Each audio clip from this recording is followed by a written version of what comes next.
So this is where things get a little interesting. How we sourced our cacao, our ingredients, and how we met our co-manufacturer. So it kind of starts with a college event that was going on last year. It was a conference for business owners. And while I was back at home visiting the college for this event, I was talking to a friend of mine and he was like, "Hey, I know you're trying to get into chocolate and all that. I have a friend whose parents have a chocolate factory in Mexico. It might be interesting if you talk to him."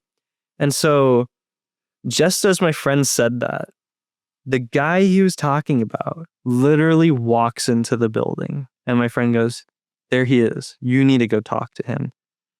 So I chase him down. I go talk to him, tell him the situation, right? I have a chocolate company that I'm trying to grow. Do you know anyone that knows how to source cacao or has a co-manufacturing facility?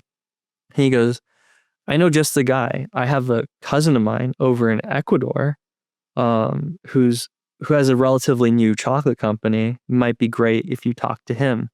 So through there, he set up a Zoom call with me and the co-manufacturer in Ecuador. And, we got to know each other, just chatted from there, talked about goals, objectives. And it ended up being that after that, communicating with each other every week, having FaceTime calls with each other, just kind of going deeper into what the company was trying to do and the mission of our company. And we found that our goals just really aligned with each other, trying to go with something all natural, a very clean product.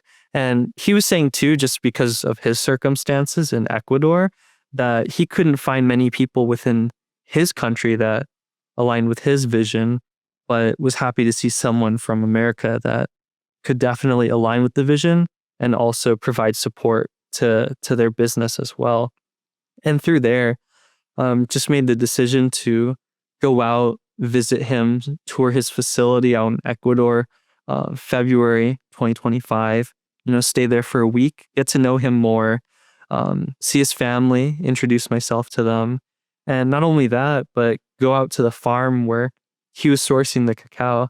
And that was a big journey. We got a truck, right? Took the truck out, all-wheel drive, went to this like super remote area in Ecuador. It took us 4 hours to drive. After a certain point, there were no more paved roads. It was just dirt, gravel. Sometimes you'd see boulders that looked like they just fallen from the mountain in the middle of the road.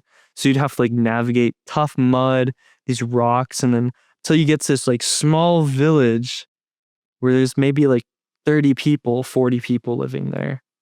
And then from there, we had to go into the farmer's truck, go up a steep mountain, and then at the end of the mountain, what did we have to do to get to the farm? We had to take a zip line across a canyon to get to the farm itself. That's how remote this farm was. It was like by far the most crazy experience I've had in my life. But through it all, like I could just trust this this is where it's at. He doesn't advertise his cacao anywhere. Like I had to know him through a relationship of someone else who had just somehow found him on the internet, right?